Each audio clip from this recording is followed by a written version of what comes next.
प्रिय ज्योतिष मित्रों, ओम नमः शिवाय। आइए आज हम देवगुरु के राशि परिवर्तन का कन्या राशि पे पड़ने वाले प्रभाव का विस्तार से अध्ययन करते हैं। हम जानते हैं कि देवगुरु बृहस्पति कुंडली के सर्वाधिक शुभ ग्रह हैं और कुंडली में सर्वाधिक भावों के अस्थायी कारकत्व गुरु के पास ही है। ये धन के कारक हैं, वाणी कुटुंब के कारक हैं और संतान के कारक हैं, विद्या बुद्धि के कारक हैं और ये महिला जातिका के लिए विवाह के कारक हैं, भाग्य योदय के कारक हैं और लाभ के कारक हैं। साथ ही अच्छी आदतों के और कर्मों के भी अस्थायी कारक हैं। तो 4 भावों के स्थायी और 1 भाव का अस्थायी कारकत्व तो गुरु के पास है और महिला जातिकाओं में तो यह अस्थायी कारकत्व तो मिल जाता है, सप्तम अर्थात दाम्पत्य का भी। तो इसीलिए देवगुरु बृहस्पति का राशि परिवर्तन विशेष महत्व रखता है। तो ये अभी कन्या राशि वालों के लिए चौथे भाव में संचरण कर रहे थे धनु राशि में, और उसको छोड़ करके अपने जो है कन्या से अपने नीच राशि मकर में आज ही ये चले जाएंगे कुछ ही देरों में। और गुरु यहीं पे शनि विराजमान है, तो शनि के साथ इनका नीचत्व भंग हो जाएगा और बनेगा नीच भंग राजयोग। चूँकि ये नीच भंग राजयोग पंचम में अर्थात त्रिकोण स्थान में, लक्ष्मी स्थान में बन रहा है, इसलिए ये बहुत ही शुभदायी हो गया है।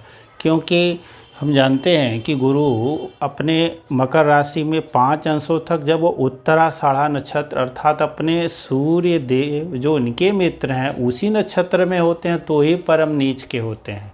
तो कोई ग्रह एक बात नोट कर लीजिए कि कोई ग्रह जिस नक्षत्र में हो उसके स्वामी यदि ग्रह के मित्र हो तो भी ये आवश्यक नहीं है कि ग्रह अच्छा परिणाम देगा। उत्तराषाढ़ा नक्षत्र के स्वामी सूर्य हैं, सूर्य गुरु के मित्र हैं, तो भी यहाँ पे गुरु परम नीच हो जाते हैं। यहाँ पे स्थिति इसलिए अच्छी है कि शनि देव यहीं पे विराजमान हैं, तो जो नीच भंग राजयोग के शर्त होते हैं वो सभी यहाँ पर एप्लीकेबल हो जाते हैं। इसलिए गुरु का नीचत्व भंग हो जाता है और बन गया नीच भंग राजयोग, और तब गुरु यहाँ पे शुभ परिणाम देने लायक हो गए।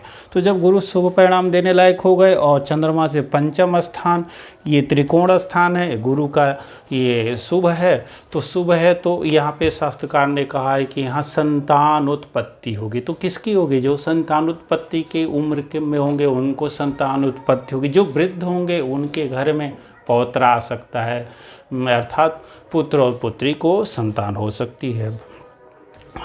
और क्या क्या हो सकते हैं? राजा से कृपा प्राप्त होगी। तो राजा से कृपा प्राप्ति का अर्थ है यदि प्राइवेट जॉब में है तो बास से बनेगी, बास के द्वारा प्रशंसा मिल सकती है, बास से उपहार मिल सकता है, पदोन्नति मिलेगी। चूँकि लाभ स्थान पे इनकी दृष्टि है तो पदोन्नति होगी, लाभ के स्रोत निरंतर बने रहेंगे, लाभ की कोई कमी नहीं होने वाली है। अभी हम एक जातक मिले थे महाराष्ट्र से, उनके बहुत अधिक कर्जों में फंसे हुए, उन्होंने बताया कि लॉकडाउन में ही उनको 8 लाख की इनकम हो गई।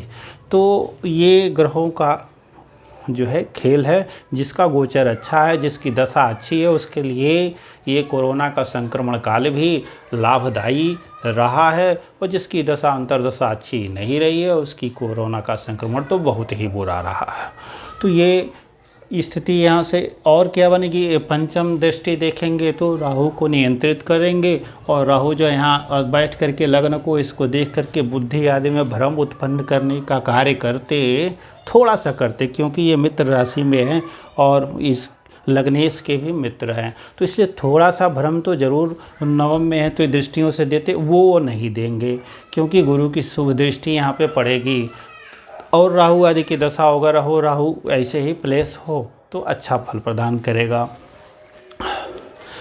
और सज्जनों से समागम होगा, एक ये भी फल बताया गया कि सज्जनों से समागम होगा। और भी क्या क्या पंचम से रिलेटेड इससे और इससे रिलेटेड जो भी फल हैं अच्छे कह दिए जाएंगे। तो यदि जातक प्रेम कर रहा होगा तो प्रेम में सफल होगा, यदि विवाह योग्य उम्र है तो विवाह भी होगा क्योंकि गुरु का गोचर अच्छा हो गया।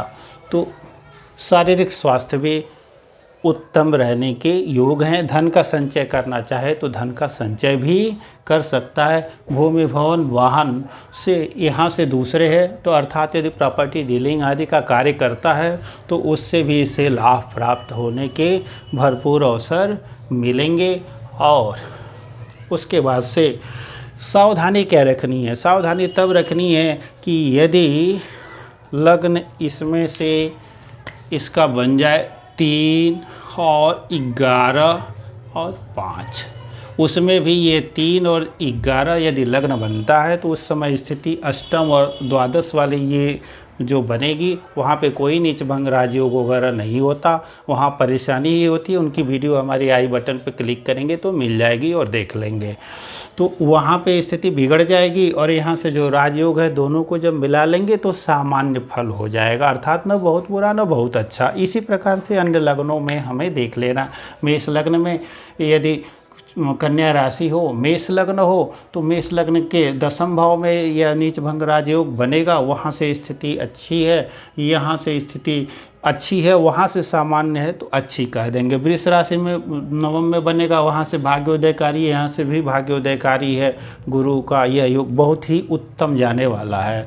अब यदि कर्क लग्न हो गया तो वहाँ भी भाग्योदयकारी गुरु का गोचर शुभ है, यहाँ भी शुभ है, अच्छा रहने वाला है, बहुत अच्छा रहने वाला है।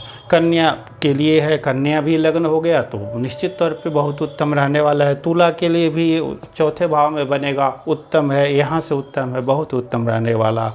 यदि वृश्चिक के लिए 3रे में गोचर गुरु का अच्छा नहीं कहा जाता, फिर भी उतना बुरा नहीं, क्योंकि दृष्टियों से कुछ लाभ प्राप्त हो जाएंगे, तो वहाँ से सामान्य हो गया, यहाँ से अच्छा हो गया, तो सामान्य और अच्छा मिला के सामान्य अच्छा समझिए, बहुत अच्छा नहीं। उसी प्रकार से धनु हो तो 2रे भाव में ये बनेगा, और धनु लग्न के जब दूसरे होगा तो स्थिति भी वहाँ से सामान्य है, यहाँ से अच्छी है, तो सामान्य ही कहेंगे। धनु लग्न से 2रे भाव में बनेगा, तो अब मकर बनेगा तो लग्न में ही बनेगा, लगन में, और मकर लग्न में ही बनेगा तो निश्चित तौर पे वहाँ से भी राजयोग है, यहाँ से भी राजयोग है, उत्तम फल प्राप्त होंगे। कुंभ के लिए विशेष सावधानी है, मिथुन के लिए विशेष सावधानी। मीन लग्न बना तो एकादश में ये चले जाएंगे और निश्चित तौर पे बहुत ही उत्तम फल प्राप्त होने के योग बनेंगे।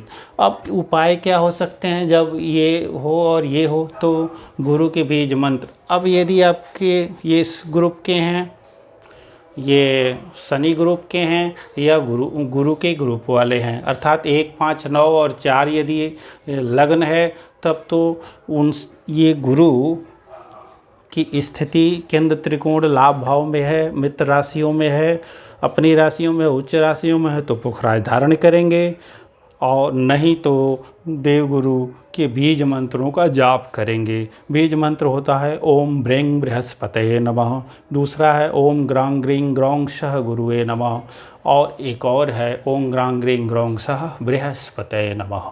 उसके बाद से चने की दाल जो है किसी भी ऐसे ब्राह्मण को दान करेंगे जो कम से कम संध्या गायत्री करता हो, अर्थात विष्णु भगवान का भजन आरती करता हो, उसको दान देंगे तो फल प्राप्त होगा। मंदिर के पुजारी को दान देंगे तो भी फल प्राप्त होगा। पीला कपड़ा दान करेंगे, चने की दाल दान करेंगे, पीला केला जो है गाय को खिलाएंगे तो भी लाभ प्राप्त होगा। गुरु उत्तम होंगे, गुरु साथ ज्ञानी व्यक्तियों का सम्मान करेंगे, गुरु अच्छे होंगे। वृद्ध व्यक्तियों का सम्मान करेंगे, गुरु अच्छे होंगे। और महिला जाति का हैं तो अपने पति का भी सम्मान करेंगे तो भी गुरु अच्छे फल प्रदान करेंगे। और यदि दूसरा लग्न है तो दूसरे लग्नों में आपको क्या दान ही करना है, रत्न धारण नहीं करना है। तो ये स्थिति रही। वीडियो अच्छी लगी लाइक कर दें, और वो जो है अगले वीडियो में मिलते हैं। तब तक के लिए बहुत बहुत धन्यवाद।